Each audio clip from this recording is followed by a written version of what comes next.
Hello, everyone, and welcome back to another episode of Design Beyond Pixels. Today, I am joined by Mr. Doug Powell. Been trying to get him on for a while, but very excited to have you on, Doug.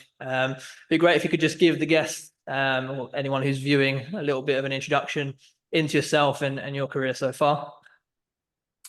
Yeah, thanks for inviting me, Matt. Glad to be here and looking forward to the conversation. So I am a designer. I've been in the profession for more than 30 years. Early career as a graphic designer and a partner in a small graphic design and branding business, and for many years was an entrepreneur and an educator. Did a lot of community leadership, design community leadership roles through the middle of my career. And in the last 10 or 12 years have found myself in a series of leadership roles. First with an organization called AIGA, which is the Professional Association for Design in the United States. At the time, this was in kind of 2011 to 2013. I was the national president of AIGA. At the time, it was about a 25,000 member organization, so member designers, students, educators around the U.S. So it was a really interesting role a way for me to kind of get to know how design was happening in different communities and different parts of the country, which at the time was a really fascinating moment because it was right before this big explosion in specifically in tech companies, in the tech industry, when design and user experience design became a real differentiator for these companies, and for that industry, really triggered by iPhone and by the sort of magnetic quality and the business success that Apple was having in those years. Every company was trying to replicate that and trying to be the Apple of whatever business and industry they were in. Yeah. One of those was IBM. And they wanted to be that company. And in 2013, they were making a big investment in building a design program. I joined the company in 2013 and played a variety of different leadership roles with IBM over about a 9-year period. Went from IBM to Expedia, had a short but very interesting journey working as a VP of design at Expedia. And since leaving Expedia in 2023, I've been producing a podcast and doing some teaching and training and consulting, and just kind of keeping myself busy with a variety of different things.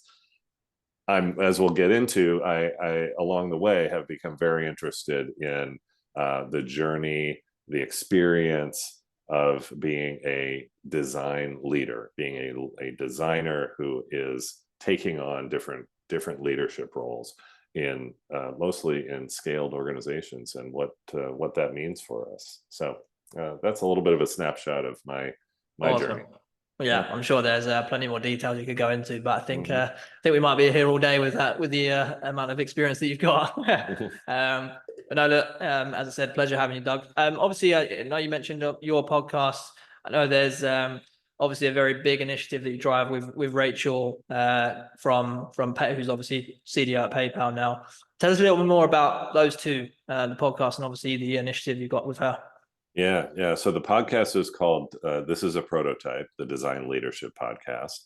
And I'm in season 2 of it right now. First season came out last year, sort of second half of 2023.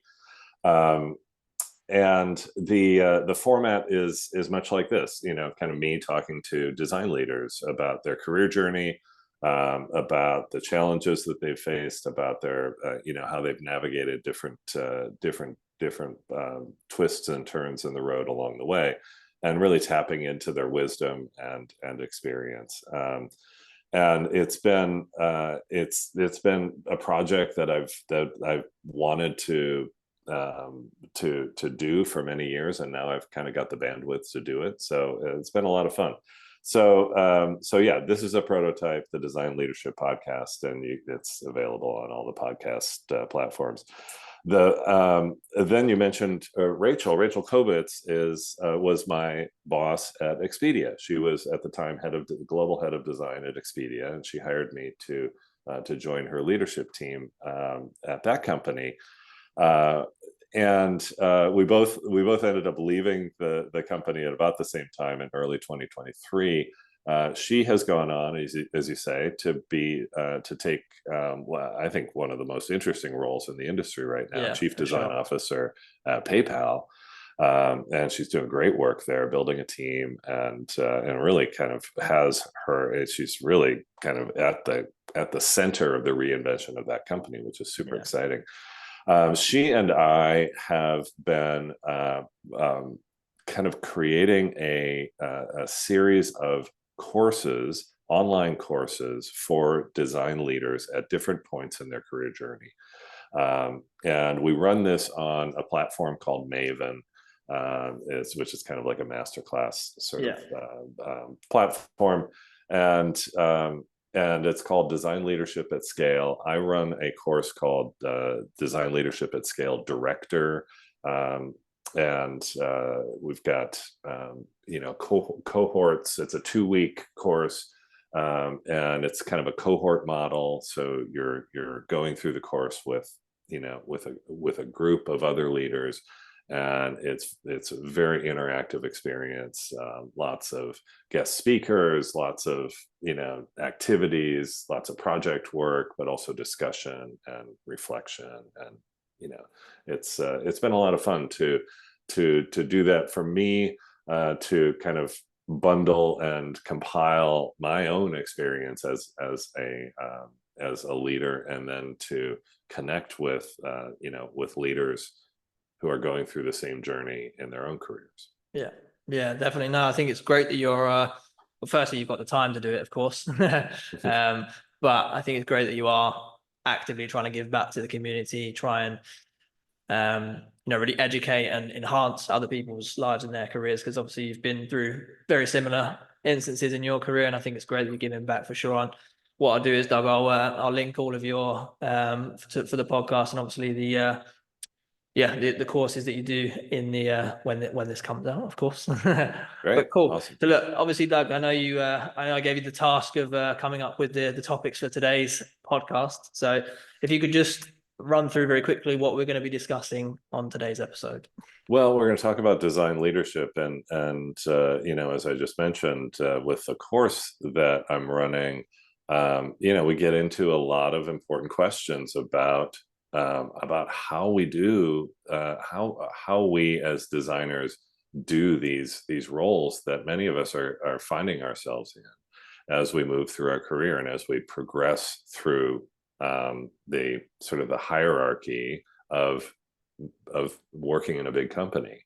So that one I think is fascinating. I also added emerging technology and AI into the list, because I think, obviously we're in a super, just like potent moment right now where design is having a lot of impact on the profession, on the practice of design, how we actually do design, and then again on design leadership as well. Yeah. So it's all kind of circular. Yeah, for sure. And I'm super excited to dig deeper into this. So let's jump straight in. So how long have you been design leader for now, Doug? Well, I mean, it depends on how you how you do it, define leadership. As I said early in my career, I was sort of in leadership of a small design Yeah. studio. So I was being a leader in a Yeah. different way, wasn't really calling it or identifying it in that Yeah. way. I had that leadership role with AIGA where I Yeah. was a community leader. But then as I got into the job at IBM, and I was there again for almost 9 years, I played many different roles and had many different jobs along that time at that company. And it was, because that company is so big, there was a lot to be done, Yeah. and we were building a big program. And so, it seemed like every 6 to 12 months along that journey, I was moving into a different role. I was doing Yeah. different things. I was leading a new Yeah. initiative. I had a new title, maybe, or moved Yeah. to a different part of the company or whatever it is. So yeah, so I mean, you can pick your point along that career journey where it actually, you know, turned into leadership. Yeah. Yeah. Yeah. I think leadership is an interesting term because obviously I think within design, you get design lead titles, right? You get lead product designers, design leads, design managers. Then you get, but I think being a leader of initiatives and projects is a much different role to being a people leader, right? I think, and obviously, one thing we want to talk about today, Doug, is I think there's a lot of shifts from individual contributors into leadership roles that aren't necessarily trained in that, have never been mentored in the way to understand how you do that. I think it's a lot of sort of learn as you go mentality. I think it's not necessarily exclusive to design, but I think it happens a lot in design as well, where people just get thrown in the deep end. Perhaps their manager, leader leaves. They're the sort of next in line, if you like, Yeah. the heir to the throne. And then they just move into a position. I mean, give us your thoughts on that. How you've Yeah. seen it happen, how you would advise people to handle that as well. Oh, I completely agree, Matt. I mean, it's you've described it to a T. And then let's ask the question of why is that happening?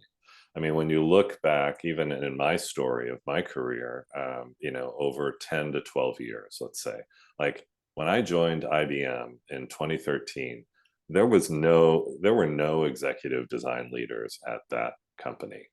There were no designers who were executive. There were no VPs of design. Yeah. There were no senior directors of design. That hadn't been, and really there were a few of those across the industry, but it was very rare. And now, as you know, it's commonplace. It's almost every company of any size, of any sort of substantial size, has a fill in the blank of design, a head of design, a director, a senior director, a VP, a chief design officer. It's so in that very short amount of time, 10 to 12 years, just a decade. I mean, that's a blink of an eye.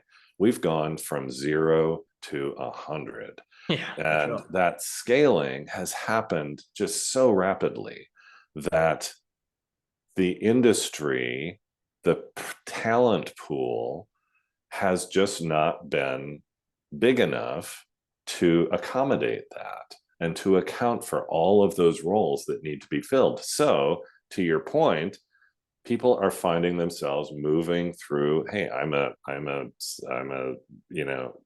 lead designer, I'm a design manager, and now the person ahead of me just left, or there was just a reorg, and now somebody needs to play this role that is the next in the career framework, but nobody is capable, nobody has the actual experience to do this. So they're all looking at me, and I step into this role, which on one hand, that's a cool career opportunity, that I'm not going to say no to that. But on the other hand, I don't have any idea how to play this role. Like I don't have, I don't have any formal training. I don't know the vocabulary. I don't know the people that the non-design people, those cross-functional Yeah. stakeholders across the business that I now need to interact with. Like, I don't know any of those people. They don't know me. There's no trust there. I don't know Yeah. how to work with them. So there's just a whole bunch of this, like, um, well, I call it, and I find a lot of people describing it as imposter syndrome. Like, Yeah, I'm for in sure. this role, I'm sort of faking, pretending like I Yeah. know what I'm doing, but to be honest, I'm really struggling here, and I just don't know how to do this. There's a lot of that, and to your point, a lot of learning as we go. And that's just really, that's hard. That's really, really hard. And so that is the crux of the course that I teach. That is the crux of a lot of the thinking and writing. That's the theme of the podcast is really about Yeah. that, about how do we deal with that? How have people before us dealt with it? And how can we get better at being leaders as we go through this Yeah. journey? Yeah, definitely. I mean, look, I'm not going to ask you to break down the full course because I think I'd be giving away everything for free, right? But I'd love to just like sort of high level advice, potentially if there's, these people that we're talking about in those senior IC roles, or, maybe mentoring a couple of people beneath them that maybe are looking to step into that, or maybe have been thrown in the deep end and have picked Yeah. these roles up. What's some advice you'd give them in terms of how to manage this situation? Yeah. Well, there is one key thing that I see happening over and over again, and it's connected to that imposter syndrome behavior and reaction. And that is that almost always when that series of events happens and you get thrown in the deep end, as you say, or you get, moved into this role that you're not prepared for, the reaction is almost always that I feel like I have to um, so set aside my the core skills that have made me a great designer, because now I need to be a leader, and I can't be a leader and a designer. I can't bring those design qualities, those superpowers that I've spent my whole career Yeah. fine tuning and getting great at, because now I have to be a leader. And I think that's a real mistake. And I think that that is what I spend a lot of time talking about in the podcast and teaching in the Yeah. course is how can we understand what we're actually really good at and what has made us really good throughout our career, and how can we retain that and elevate that Yeah. as we move into these leadership roles, rather than dismissing it and Yeah. setting it aside and deprecating it. So that's an example of Yeah. one aspect that I see absolutely across the board being a real Yeah. problem. It's something that Yeah. we can fix if we're Yeah, attentive for to. sure, for sure. What do you see as some of the perhaps transferable skills? Let's say obviously someone's spent, yeah, good part of their career learning and developing Mhm. their skills in the IC realm.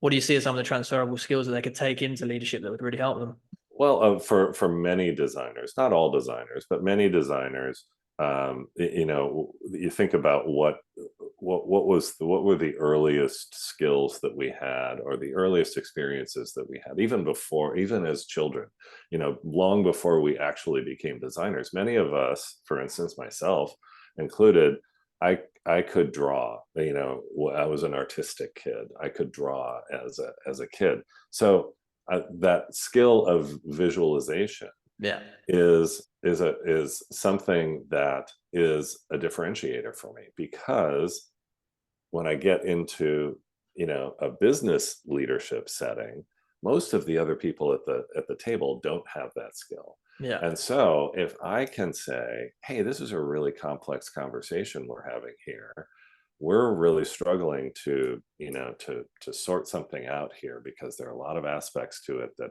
are overlapping or Yeah. whatever it is. and I can, take out a marker on a whiteboard or do a quick sketch on a Zoom call, and share my screen. Yeah. And suddenly I have used that visualization superpower to clarify what the team, what the group is struggling with in real time. That, and frequently then the people around the table are like, oh yeah, okay, that Yeah. makes more sense. I'm Yeah. glad you did that. Like, oh, or sometimes they say, no, no, no, you've got it wrong. Give me the marker and let me correct this. And either of those scenarios is positive, Good. right? Yeah. Either of them are great, but you see how using visualization, and I'm just choosing that as Yeah, for sure. For an sure. example, visualization as a way to show up in a leadership setting with your design superpowers. Yeah. Yeah, definitely. No, I love the example. I'm sure there's many more, of course, but yeah, love the example. I think it's a unique attribute to a lot of creative people, right? A lot of creative people, especially in the design space, that can use that where many won't in the other departments that you're going to be dealing with. One thing I wanted to ask you, Doug, I know you mentioned that, of course, when you're thrown in, well, not necessarily thrown into the deep end, when you step into more of a leadership position in design, of course, you've now got a lot of cross-functional peers, cross-functional leaders that you're also responsible for talking to and handling. Again, what sort of advice, what would you suggest to people stepping into this role for the first time, or perhaps wanting to learn about stepping into this for the first time? How is best to handle those stakeholder engagements, those relationships, especially in the early stages when they're just getting to know these people and just starting to build those relationships? Yeah. So there are two things that I talk a lot about in the course, and the first is before first is understanding the environment, the organizational environment that you are working within. And so, again, using a design superpower, mapping, visualizing that organization is a key way to understand who's around us, who are these people that I now need to work with, and how and then saying how well do I know them? Like, do I have a relationship with this person where I can work with them, or is this someone who I've barely even met? They don't know me, I don't know them. We need to do some work, because the strength of that relationship is everything. If you have trust with that person, if they trust you, you trust them, you have a rapport, you understand each other, then you can work together. Then you can get stuff done. If you don't have a chance. So the second thing I would say, so mapping is the first step. And then once you've mapped it and you understanding, okay, I need to get to know this person better, then we turn into user researchers, which is another superpower of designers, right? Yeah. We are human-centered. We are, so then you think about that person not as a cross-functional stakeholder, but as a user. You are designing an experience. The relationship, the work that you're doing with them is actually an experience that you are designing. And so you think about that person as a user, and you need to know, well, how do they work? What do they respond to? What are they accountable for? What pressures do they feel every day? What brings them joy? How do they like to consume information? You're asking all of these questions that we would ask if we were designing an app for a new user for a retail store. We would ask the same questions, right? So we're putting this complex business scenario into our skill set as designers, and we're converting a business situation into a design problem. And that instantly makes it easier for us to work with. Yeah, yeah. No, again, really appreciate that point. I think it would make a lot of new design leaders incredibly more comfortable putting it in that way. I also think it really helps, and I think will really help solve the potential issues and friction. I think a lot of design leaders or designers feel that design isn't potentially valued as high as other departments in certain organizations, right? But I think if designers take that advice on board and say, well, look, maybe they don't value me enough, maybe they don't value our work enough because I haven't taken the time to understand how they work, and perhaps building that relationship further and stronger, building better relationships with these people would allow me to understand how they work and how I can actually add value to them, therefore it further increasing the entire department of design's value to them as well.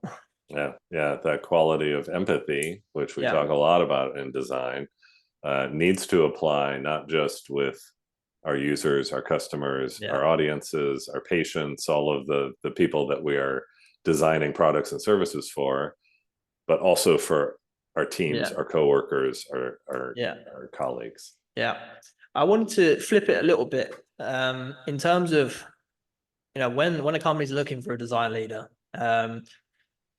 Let's say, the company has decided that no one internally in their organization, or it's their first, design hire, potential design leader hire. I think it has been obvious, and certainly I've seen it. I'm sure you've seen it when you've been in positions or you've interviewed for positions, that perhaps the company doesn't really understand what they need or what they want. There's a lot of blurriness between what the actual scope and responsibilities are. Now, how would you advise, firstly, from the company perspective, what would you suggest that companies could do better in terms of how they present design leadership positions to people? But also, how could people who are interviewing design leaders, or someone stepping into that position, how can they get the most out of those interviews or most out of those discussions to really dig deeper and understand what they actually need from this person? Yeah.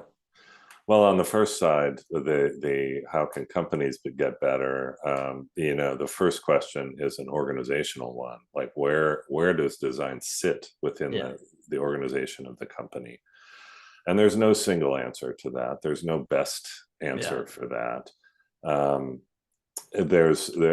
Designers, if you ask designers, they will say, oh, it needs to be in the C-suite. Almost every designer will say I think that. so. Yeah. I don't necessarily think that's always the best answer. No, That's that can be a be careful what you wish for situation. But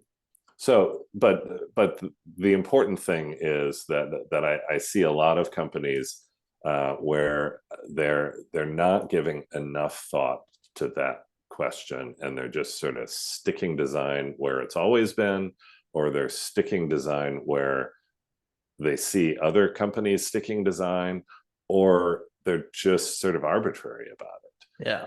Or they're spreading design across the company, which is usually not the best best answer. Yeah, for sure. But that needs to be very intentional, because then to the second question of what should designers be asking about, that's the first question I always ask, is where does design sit? Who is it reporting to? What is the line of the chain of command between the most senior design leader and the CEO? And if that's a very complicated answer, if the recruiter or the hiring manager can't answer that in about 10 seconds or 15 seconds, there's probably then a problem. that's a red flag. That's a problem. Right. I also am finding that many of the leadership roles that I'm coming across, in the last year, are very sort of functionally oriented. In other words, you're managing this team that is responsible for delivering this thing to the market. Yeah. And that is the job. And of course, that that always will need, there's always a delivery aspect Yeah. of, and a functional aspect of Yeah. any leadership It's role. I'm hard to not get away arguing, from that, right? not arguing Yeah. with that. There Yeah. always should be. There needs to be accountability for that. What I don't see is companies recognizing that there is also a potential for design to have a broader positive impact on that company culture, ways of working, connection with their customers and users, um, uh, you know, brand enhancement. Um, there are all of these, you know, with a healthy design team, we see it over and over again. We certainly saw it at IBM. Yeah. We measured it when I was there. Yeah. We did a very formal research project with Forrester Research, where they came in and they studied the impact of design and design thinking on that company and on the clients that the company was working with, and they discovered that yes, it's doing a lot of really measurable good for this company, and it's also making improving team health, improving company culture, improving retention of top performing talent. So all of these things, you know, are not very obvious, but they're important. Yeah. And that's what I wish companies were recognizing. And I see that as we're in this moment now, in the middle of 2024, where you know, by and large, there is contraction of design programs and design teams in a lot of big companies in a lot of regions, and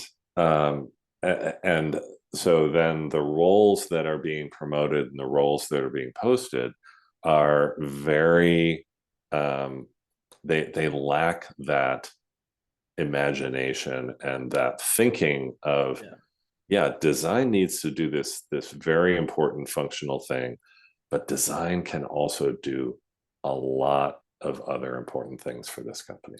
Yeah. Yeah, no, 100% agree.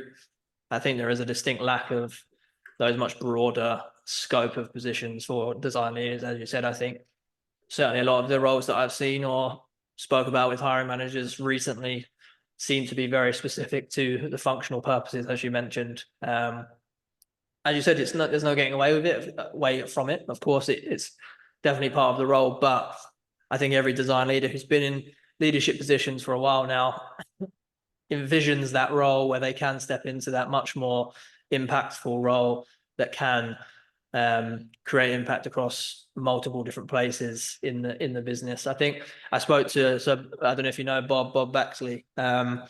Yeah, he was on episode 2 of this, and he said that obviously he was in the early stage Apple design team, and he said that it was so installed across everyone. It wasn't just design that knew that it was a design-led business. You know, it was like he made the examples like the receptionist knew.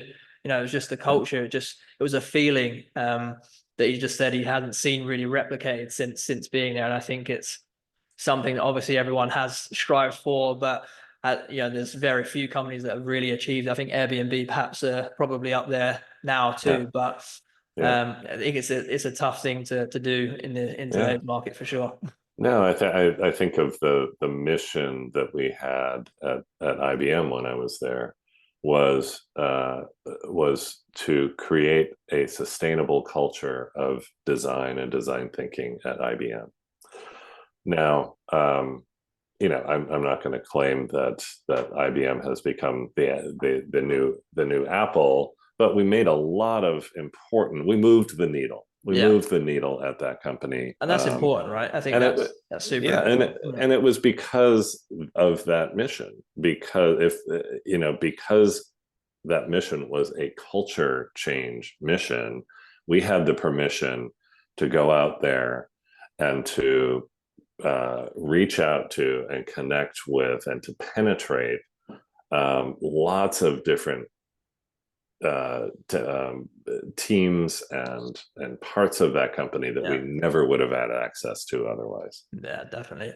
As I said, I think it's super important that moving the needle at least is a great start to it, right? When you're impacting culture as well as, you know, just the design department outside the design department, you're able to impact culture and the way other people in the business view design and the impact and the actual value it can bring. You know, it's a great start to hopefully better things. Yeah. Now look, I wanted to move on to our second topic now, Doug. AI is obviously a big thing right now. You know, I think everyone's talking about it. If you're not, it's probably you're not really looking on social media or LinkedIn much. But of course, it's impacting everywhere right now. It's not obviously not just design. You know, there's plenty of AI tools that I get emails about constantly. I think our leaders get emails about constantly in recruitment and things like that. We are, of course, using AI in our roles now. I still think it's very early on. I think it's still very underdeveloped and under-tested right now, especially in our industry. There are some good things in there for sure, but there are some also pretty useless things that we are using currently. But or even dangerous things. oh yeah, for sure, for sure. Of course, yeah, there's obviously a lot of I spoke about with Katrina on our chat. We spoke about the ethical part, but I know you wanted to speak specifically a little bit more in terms of the actual impact on the profession and the practice of design. Yeah. How have you seen it so far, and obviously predictions for the future? How have you seen it impacting now, and what do you see for future wise? Well, I think first of all, it's important. You know, there's a lot of fear and a lot of anxiety out there. Like this is going to be the end of design, and this is going to mean that designers are irrelevant. And you know, I've been in design for long enough to have seen many of these cycles where design was supposedly about to die. And it didn't. It hasn't. It's grown. It's gotten more and more. You know, compared to the early years of my career, 30 plus years ago, you know, design is exponentially more powerful and driving more value than it did. And you know, the profession has grown, you know, dramatically in that time. So I think it's important for us to remember, you know, history and why and to remember that we are very early in the emergence of AI as a disruptive technology. Very early. You know, I like to think of where we are now as being kind of like, you know, when we had like the brick phone, the earliest cell phones, like those big things that you had to hold with two hands because they were so heavy. That's kind of where we are in the emergence of AI compared to then, you know, the iPhone, which transformed the whole idea of what that piece of technology could be. So we haven't yet had that transformational experience of AI. The technology is out there and we can access it, and we can type these clunky things into a text field on ChatGPT and it'll spit out whatever it spits out. That's not a great experience, to be honest. That is really clunky and really inconsistent and not very human. We're going to sometime very soon, I think, probably in the next couple of years, we're going to start to see some breakthrough transformational experiences that designers are going to design that are going to make this, like, all of a sudden it'll be that light bulb, that iPhone moment where it's like, oh, okay, we cracked it. They cracked it. This changes everything. Now let's go. Now let's go and design these experiences. Right now, we're just seeing a lot of like, it's like a massive test field right now, isn't it? Effectively. Yeah. So the other thing that I think is important is that designers need to understand the technology. We need to understand the tech, Yeah. and that's really so. So we need to develop and acquire a bunch of skills and a bunch of knowledge, most of us in the middle of our career. And that's hard to do. Yeah, for It's sure. hard to, in the middle of, either a busy job or, you know, being laid off and then having to retool yourself. Either of those, it's just hard. It's Yeah. hard to acquire those skills and that knowledge as in the middle of the career. Most of us don't have the luxury to to just push pause, Yeah. go back to school for a year or Yeah, two, exactly. and Yeah. then come back into it with a degree. That's not the reality of it. So the question becomes then, how do we acquire that knowledge? And how do our companies, and you mentioned Katrina Alcorn, I worked with her very closely when we were both at IBM. Yeah. She's now at Accenture, and Accenture is actually a very interesting company because they are making it a priority to educate their entire workforce on emerging technology and AI. Yeah. That's brilliant. They are making a commitment to that, to solving this problem that is an epidemic problem across business, Yeah. which is, how do we get our employees and our workforce to understand this technology and become experts at it, so that then they can go work with it and do great work for our clients. We need to see more of that. Yeah. We need to see more companies recognizing that professional development and skill building of their teams and of their employees needs to be a priority, and investing in it and allowing for the time for that to happen. Because the bar keeps getting higher and higher and higher for what these teams need to be delivering. Yeah.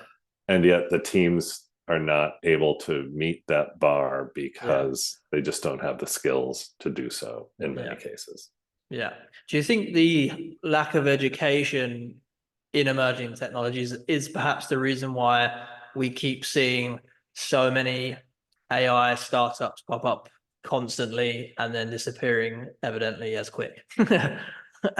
Oh, sure. That's part of it. And again, that's a natural, we've seen that before too. Yeah. I mean, that happens at every sort of inflection point of a breakthrough technology. It happened when the Mac became the prominent tool for designers. It happened certainly when the internet and then mobile technology, and then iPhone, all of those, there is this like, oh, we're a startup and we're going there, and we get a bunch of funding and we're going to go hard on that, and then something changes, or they just can't pull it together and they flame out. That's natural. So I think we're definitely gonna see that. We're gonna see more of that for sure. I was going to ask, did you attend Config recently? I did not. I watched some of the presentations online. Sure. What's your thoughts on the updates to Figma from the AI perspective? Oh, brilliant. I think I'm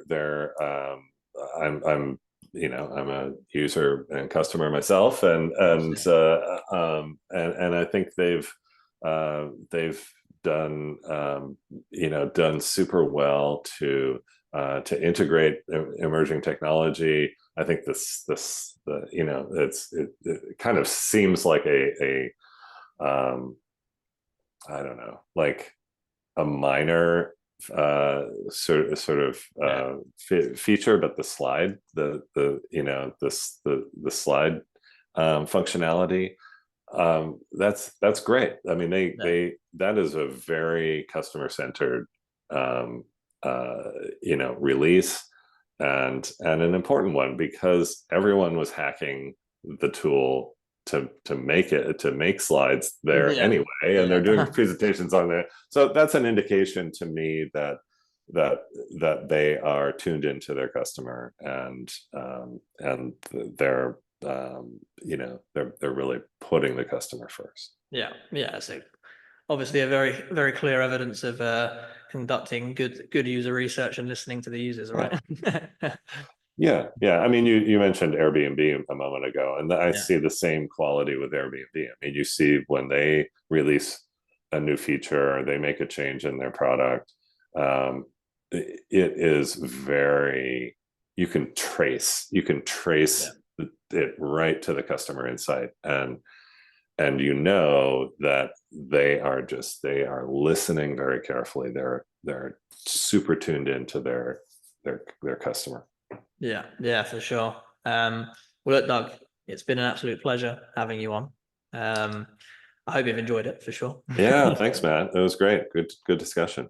Cool. I've got one last question for you just before we end. For the first 5 episodes, I asked a different question, but I've changed it up for the preceding ones. Yeah, I think it's no secret that the hiring market is in a bit of a bad place right now for design specifically.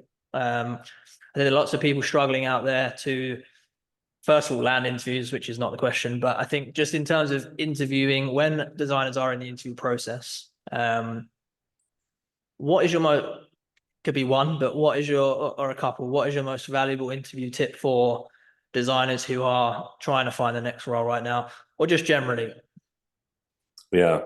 I mean, it's a super important question, and you're right. Like the interview, gosh, it's so when you're in the job search process. I mean, like thinking about that interview as such an important moment, and you need to back away from that a little bit, because these Yeah. interview processes are so long and drawn out, um, really complex. I find that, okay, you've got to assume that you've got great work, you've got a great portfolio, and you've been able to sort of tell a great story about yourself.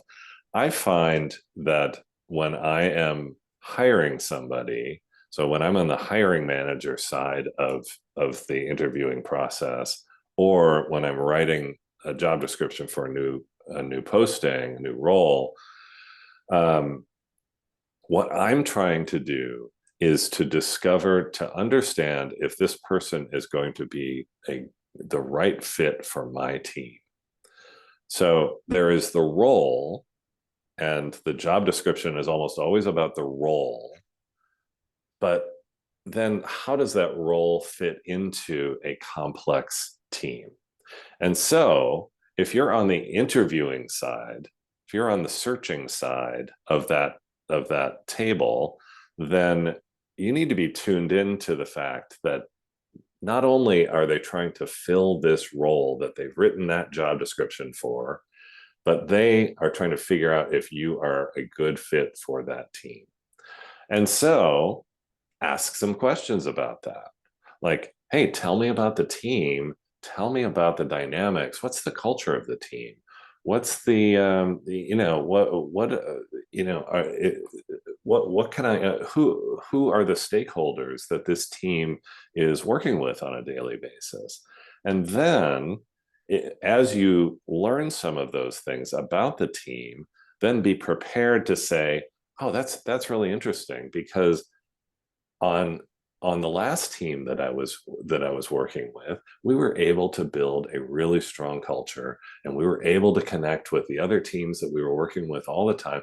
That becomes a really interesting story, and a really interesting way to shape you as a candidate and to differentiate you as a candidate, because you are tuned in not only to the role, but to the team and to the team dynamics. And I think that is a priority, whether they say it or not, for every hiring manager. Is this person going to be a good fit for my team?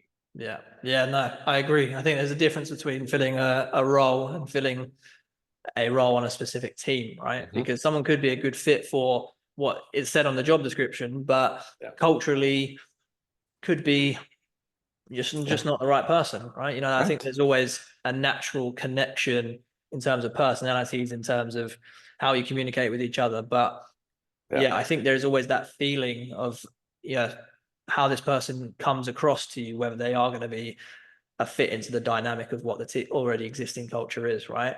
But I also think it's important that I love what you said about asking the questions, because they want to see if you're going to be a positive influence to that culture, as opposed to, they don't want someone who's necessarily going to just maintain that culture. If you can show that you're going to be a positive influence to that culture and the team, you're going to be winning at the end of the day. Like, no one's going to be like, yeah, we're not going to hire you because you're going to be a positive influence to our team. You've got to show that. And I think, don't be scared to ask difficult questions sometimes, like, what problems have the team encountered recently, or what problems are you facing currently? Because if they give you an insight into that, and you can go, as you said, oh, well, on the last team, we actually had a similar problem. This is how we worked as a team to solve it, etc. Exactly. Giving real life solutions. And simply asking the question, if that candidate simply asks that question, that tells me as a hiring manager, oh, they're tuned into this, right? They are not just thinking about their own situation and trying to make themselves look as good as possible in this particular interview.